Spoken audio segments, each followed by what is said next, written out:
Blessings, everyone. How are you? Happy Tuesday. Happy Tuesday. I pray your Tuesday is blessed. I pray that you enjoyed your Memorial Day weekend. Excuse how I'm looking, excuse, me laying down, but right now I just feel like I'm in a, I'm feeling kind of down. I'm trying to battle this depression that I deal with a lot. So I just decided just to stay laying down in the bed and just, just try to get my mind right. But if you know someone with, that suffer from depression or anything like that, just check on them. Just check on them and see how they're doing. But remember, this is Talk About It Tuesday. This is the second part of talking about my life. But like I said, this may affect a lot of people because a lot of people don't want me to even talk about it. But this is something that will heal me. This is something that I need to do on my own to share my story with you. So, like last Tuesday, as I was talking about how my mother was involved with my father, and my father was married to a woman. Even though my mother found out about my father still dealing with that woman, or he being married, she still chose to stay. But in all, because of me being born into an adulterous affair, I was treated differently. I was treated wrong because of my mother and my father's wrongdoing. My sister, my brother on my dad's side, they really didn't want to deal with me too much because maybe, I don't know, maybe they felt that I was the reason why our dad and their mother was no longer together. I don't know. I really don't know. But, I know, and I could sense when I was around them, when my dad used to take me around them, I could tell the energy. I could tell they were kind of acting funny towards me, didn't want me around. But as time went on, my mother, she had 3 girls. She never really had a man around us. We lived a pretty good life. My mother, she worked in a good job. She worked on an army base called the Arsenal. We lived in a house. Our neighborhood was nice. We had a nice neighborhood. Everybody looked out for each other. We lived a pretty good life. I can't complain. We had some downs or whatever the case may be, but by my mother being a single mother, she did the best that she could, and she provided for me and my sisters, gave us everything that we needed and some that we wanted, right? My father, I love him for who he is. He did the best that he could with what he knew. No, the reason why I said that because, my father had a rough childhood. I don't want to say a rough childhood. He had a childhood that, maybe he didn't have his mother in his life. His mother basically dropped him and his siblings off to different family members, and he was raised up by his grandmother. And she did the best that she could to provide.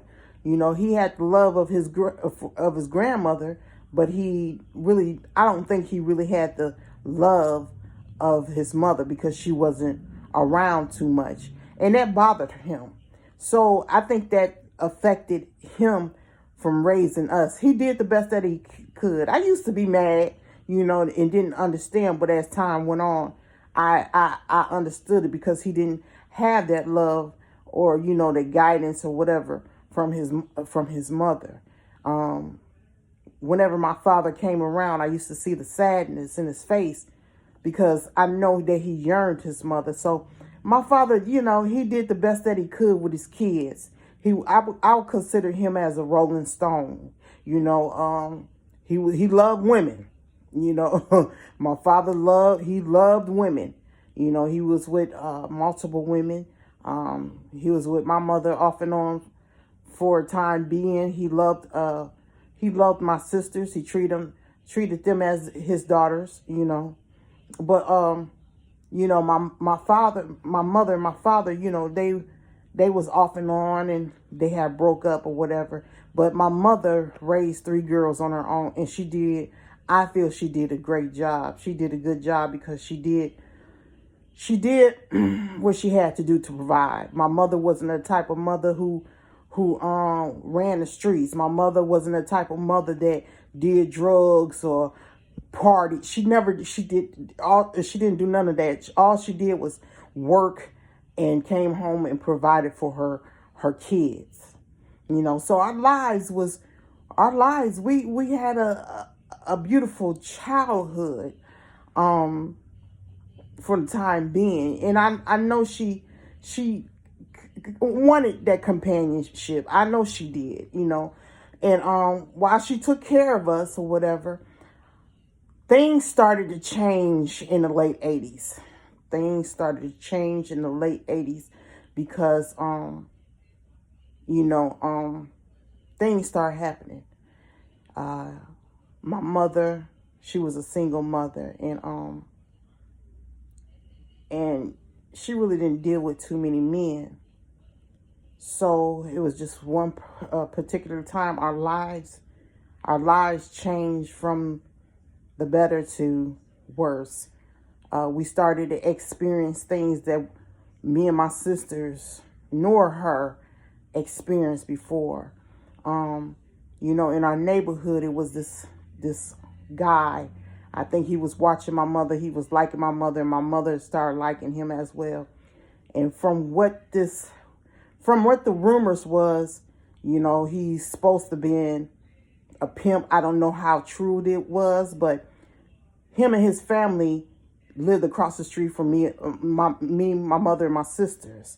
And we used to watch this man. This man used to be clean cut. Him and his son used to be clean cut. Him and his son used to walk around with trench coats and 3-piece suits and cat daddy hats and stuff like that, as of being a pimp, you know. Rode around in the finest Cadillacs, and, you know, them big long Cadillacs. And man, they looked like some clean pimps from what people used to say. So I guess he took a liking to my mom, and my mom took a liking to him. When me and my sisters found out about it, we didn't like it. We didn't like it. It wasn't because of, you know, we didn't want our mother being with a man. It was just because of, from what we had heard by us being little girls, of what we had heard. And we just didn't like him. We just didn't like this man, you know, his lifestyle at the time. You know, and we used to tell, you know, we started noticing that my mother was spending time with this man, and we didn't like it. He started coming over and stuff like that, and we just didn't like it. We just didn't like it. And we used to tell my mother, like, "No, mom, we don't, something about this man we don't care for. We don't like," you know. And she wasn't trying to hear nothing what we saying, you know, because she was finally, after all this time raising her girls alone, she finally found someone that, you know, paid attention to her and wanted to get to know her. And, you know, she was head over heels over this man. And plus, I think this lifestyle, his lifestyle turned her on too. Because my mother, from the history of her dating different guys, and our fathers, our sister's fathers and my father, they were street dudes, and that's what he was, and that's what turned her on, you know. So things started changing. So I'm gonna send you part 3, and just bear with me. Things is gonna get so much better. I love you, and happy Tuesday, and many blessings to you.